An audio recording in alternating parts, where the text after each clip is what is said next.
साथियों, मेरे आज के व्यंग का शीर्षक है मुझे भी भारत रत्न दिला दो। आजकल दिल में एक धड़का सा लगा रहता है कि कहीं कोई मुझसे बदला लेने के लिए मुझे भारत रत्न दिलाने की बात ना छेड़ दे। बात छेड़े तो छेड़े, ऐसा ना हो कि कहीं आंदोलन ही छेड़ दे। आपको तो पता ही है, इधर आंदोलन छिड़ा नहीं और उधर एक भब्बड़ सा जुट जाना है। जाने कितने ही लोग इससे आ जुटेंगे, उसमें कूद जाएंगे आंदोलन में। और जंतर मंतर पर आनन फानन में ही कोई मरणासन्न बूढ़ा या कोई मोटा ताज़ा ब्लॉक स्तर का नेता, युवा नेता, क्योंकि नेता हमेशा युवा नेता ही कहलाता है, वो आमरण अनशन की घोषणा कर देगा। अब भाई मैं क्या बिगाड़ लूँगा उसका, मैं तो मूक दर्शक बना देखता रहूँगा। और जो टीवी का सा माइक लेके लड़के लड़कियाँ जो हैं वो अलग भागते डोलेंगे मेरे पीछे पीछे। वो आप देखते ही हैं आजकल जिस तरह से चल रहा है। तो और वो जैसे वो समा बांधते हैं, यही है उस गुमनाम हिंदी के महान जीवित साहित्यकार का गुमनाम सा मकान, शहर से दूर बस्ती से दूर। देखिए कैसे इस घर की दीवारें बोल रही हैं, जबकि अंदर घर के चारों ओर सन्नाटा पसरा पड़ा है। और हो भी क्यों ना, हिंदी का साहित्यकार जो है।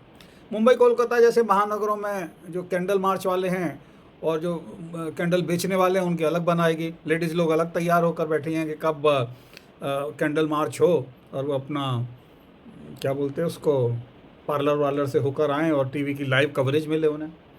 पीछे जब नाम आमंत्रित किए गए भारत रत्न वगैरह के लिए, क्या बोलते हैं ना, पद्मा पुरस्कार के लिए, तो चयन समिति के भाई लोगों ने बड़ी बेशर्मी से अपने पत्नी के पति के अपने अपने सुयोग्य पुत्र पुत्रियों के नाम ही की अनुशंसा कर डाली।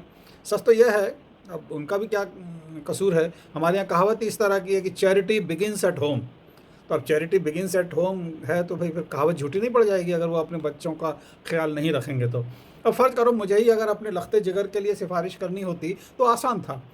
अपने लिए सफ़ेद झूठ बोलना शुरू में थोड़ा दिक्कत वाला लगता है, फिर ज़्यादा प्रैक्टिस भी तो नहीं है, फिर भी मैं कोशिश करता हूँ भूल चूक लेनी देनी। आदरणीय नेताजी, मैं भारत का एक अदना सा नागरिक हूँ। आप हिंदू कहो, हिंदी कहो, अल्पसंख्यक कहो, मैं तो ना जाने कब से अपने आप को कल्पसंख्यक मानता हूँ। अल्पसंख्यक नहीं, कल्पसंख्यक। क्यों? क्योंकि मुझे छोटी छोटी चीज़ों के लिए कल्पना पड़ता है। मेरे जैसे इस देश में बहुत से कल्पसंख्यक नागरिक हैं। दरअसल इस देश में हम कल्पसंख्यक ही बहुसंख्यक हैं। कहीं इस पचड़े में मुद्दे से ना भटक जाएं तो अतः आगे बढ़ते हैं। तो जी मैं कह रहा था कि मैं बड़ा ही शांति प्रिय जीव हूँ। हमेशा ट्रैफिक पुलिस को भी कमिश्नर पुलिस से कम नहीं समझता हूँ और वैसे ही इज्जत देता हूँ। और जब जितने पैसे वो मांगते हैं मैं बगैर चूँ चाँ किए दे देता हूँ। रही बात इनकम टैक्स की, तो जी उसकी तो बात ही निराली है, क्योंकि इनकम हो ना हो वो बैरी ऑफिस वाले सीधे सीधे काट लेते हैं, तनिक भी कोताही नहीं बरतते। सच पूछो तो जितना खर्चा पानी भारत रत्न बनवाने में आपको लगेगा उससे कई अधिक इनकम टैक्स तो मेरा ऑलरेडी आपके पास जमा है अब तक। अच्छा, मैंने कभी कोई हील हवाला भी नहीं किया। सब्जी आपने जिस भाव बिकवाई मैंने खरीदी। दूध गाय का, भैंस का, बकरी का, केमिकल का जिस भाव बिका मैंने उस भाव खरीदा है। और सदैव इतने चाव से उसकी कीटनाशक मिली चाय पी है कि इतने चाव से तो द्वापर में कन्हैया ने लस्सी ना पी होगी। पेट्रोल, गैस, प्याज, टमाटर जब जितने कहे उतने पैसे देकर ख़रीदा है मैंने कभी आंदोलन करना या आंदोलन करने की धमकी तो दूर, उसकी सोची भी नहीं है। मैंने हर बार टोल टैक्स दिया, जितना आपने कहा, जिस रोड पर कहा मैंने दिया है। मल्टीप्लेक्स जो लोटा भर के पानी का 250 रुपये लेते हैं और 500 रुपये का बर्गर है वो भी मैंने खाया है। ये सोच सोच के खाया कि भाई इसका भी जो मैं पैसे दे रहा हूँ इसका काम तो देश के विकास में ही आएगा ना जी, और इससे देश के निर्माण में मेरा योगदान साबित हो जाएगा। मैं नित्य रोज़ भारत की पावन भूमि पर ठगा जाता हूँ। आपको तो बेरा कोई नहीं, बेरा हो भी कैसे। मैंने कभी शिकायत की हो तो आपको पता चले, मैं तो कभी उफ तक नहीं की। पैसे दूने करने वाले, अफ्रीका में मेरे लिए लाखों डॉलर छोड़ के जाने वाले, बस जैसे कहते हैं ना, जो मरने को तैयार बैठे हैं, वो भी सोना चमकाने वाले अपने देश में, चेन झपटने वाले, गंडा तावीज वाले मुझे गारंटी देते हैं कि भाई खून के आंसू नहीं रोने देंगे। सिवाय बंगाल के वो जो हर जगह पाए जाते हैं ना बंगाली बाबा, वो भी 24 घंटे मेरे सारे दुख और पैसे हरने को मुझे टेर टेर कर बुला रहे हैं। मैं इस महंगाई के दौर में भी बच्चों को पढ़ा रहा हूँ और जहाँ ज़्यादा पढ़ गए हैं उन्हें वापस लाइन पे ला रहा हूँ। अब भला आप ही बताओ, है कोई बहादुर जो आपके इस भारत रत्न का मुझसे अधिक लायक हो? अब अगर मैं चूक जाऊँ तो भाई चूक सकूँ कि मेरे पास दे दे के एक सैलरी का ही खाता है, ऑफिस की तनख्वाह भी उसी में जाती है, पेंशन भी उसी में जाती है और पूरा घर उसी खाते से खाता है।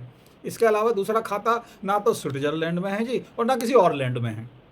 मैं और मेरी जानकारी में कोई एमपी एमएलए भी नहीं है जिससे जो मेरे हक़ में सिफारिश कर दे कि भाई 2 हरफ मुफ्त के लिख दे कि साहब ये अच्छा आदमी है। क्रिकेट खेलना तो दूर, मैंने उसकी कमेंट्री तक नहीं देखी है। ना मैं आपके लिए कोई वोट बटोर सकता हूँ, मैं तो हद से हद अपना वोट आपको दे सकता हूँ, उसमें भी अभी 5 साल हैं। जितने वेतन आयोग बनते गए, सच तो ये है मैं उतना ही तन मन धन से बेवेतन होता गया। इसे आप सोचो अब आप कि इतनी विकट परिस्थिति में भी मैं ज़िंदा हूँ और ज़िंदा ही नहीं, खुशहाल होने का स्वांग भी कर रहा हूँ। भला इससे बढ़कर भारत रत्न के लिए आपको और क्या क्वालिफ़िकेशन दरकार है? अब एक मेडल के लिए छोरे की जान लोगे क्या? मैंने भी ठान ली है, इब के बरस आपने भारत रत्न दिया तो ठीक है, नहीं तो मैंने हलफनामा देकर अपना नाम ही बदल लेना है और अपना नाम ही भारत रत्न रख लेना है। बस यही डर है कि हलफनामे का जो स्टाम्प पेपर है ना, वो हमारे तेलगी जी के छापे खाने वाला ना हो और वो फिर वो कोर्ट वाला उस वाले कोर्ट में ना जाना पड़े जिसमें वो मीलॉर्ड शाम को घर पे बुलाते हैं ना। अच्छा, लौटती डाक से खबर देना जी, क्योंकि नया कुर्ता पजामा भी सिलने देना है ना। अब थोड़े लिखे को बहुत समझना, लिखने वाले की बाँचने वाले को राम राम।